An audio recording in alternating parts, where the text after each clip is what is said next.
Самое хундутанухот. Персонаж бандитского Петербурга Виктор Павлович Антибиотик был очень мудрым человеком. Правда, он направлял свою житейскую мудрость не в том направлении, но это уже закон жанра. Факт то, что его слова и выражения зачастую ставили в тупик его оппонентов. К примеру, его коронная фраза «Каждый человек сам – причина своих несчастий». Откуда же он черпал вдохновение для своих перлов? Для того, чтобы это понять, давайте рассмотрим, как эта фраза выглядит в оригинале.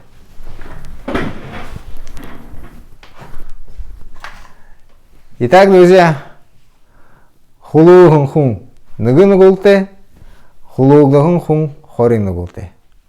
Здесь простая пропущенная глагол Бейна в скобках для того, чтобы нам легче было воспринять полную структуру предложения. Итак, первое слово хулугун, оно состоит из двух частей. Основа глагола хулу со значением украсть и вот это окончание хан. В данном случае оно передает признак по совершенному действию. Чей признак? Признак человека. То есть хулугунхун, укравший человек. Далее у нас числительное нг. Нг, я думаю, все знают. Один. Далее нугулте. Нугул — это грех.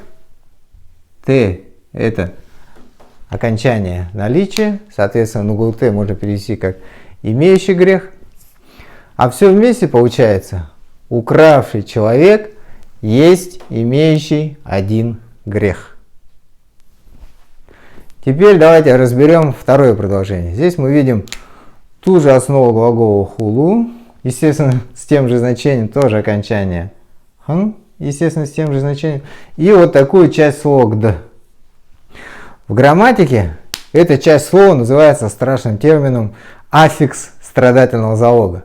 Но говоря человеческим языком, вот эта часть придает действию смысл того, что оно совершается не самим действующим лицом, а в отношении него, зачастую помимо его воли. Те, кто изучал английский язык, найдут аналогию с так называемым пассивным залогом или passive voice. Итак, соответственно, хулуглагунхун может быть переведено либо как украденный человек, либо как обокраденный человек. В данном случае мы имеем как раз обокраденный человек.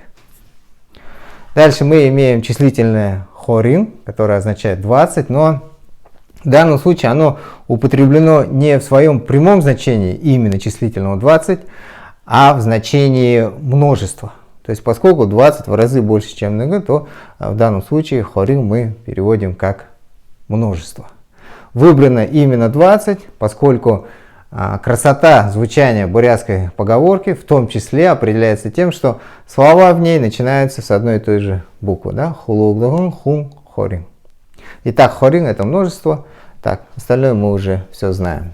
Соответственно, вторую часть этой поговорки можно перевести как обокраденный человек есть имеющий множество грехов. Теперь давайте все вместе по смыслу. Итак, на укравшем один грех, на обокраденном 20. Звучит, мягко говоря, несколько неожиданно, не правда ли? Ведь мы привыкли к совершенно другому восприятию подобных ситуаций. Итак, какие будут варианты трактовки? В бурятско-русском словаре дан следующий вариант. Поскольку обокраденный подозревает всех, а укравший знает, у кого украл. Не знаю. Подозрение, в конце концов, не является грехом. Осуждение, да, это известный грех, но про осуждение здесь речи не идет. Поэтому вариант Виктора Павловича Антибиотика мне представляется более состоятельным. Видимо, он знал второй вариант этой поговорки. Давайте его посмотрим.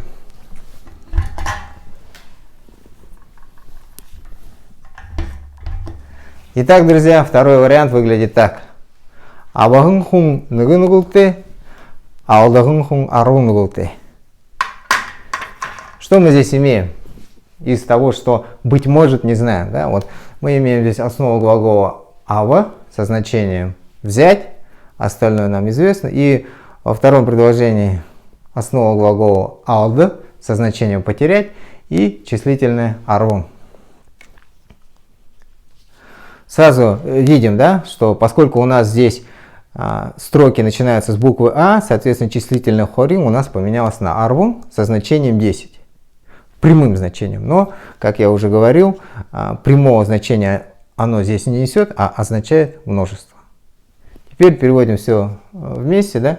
То есть взявший человек имеет один грех, потерявший человек множество грехов. То есть, исходя из второго варианта этой поговорки, мы можем смело сделать вывод о том, что на самом деле грех не заключается в подозрении. Ну, если человек сам что-то потерял, кого он может подозревать, кроме себя? Итак, друзья,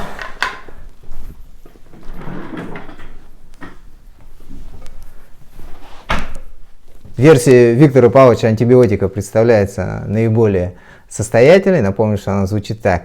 Каждый человек сам причина своих несчастий.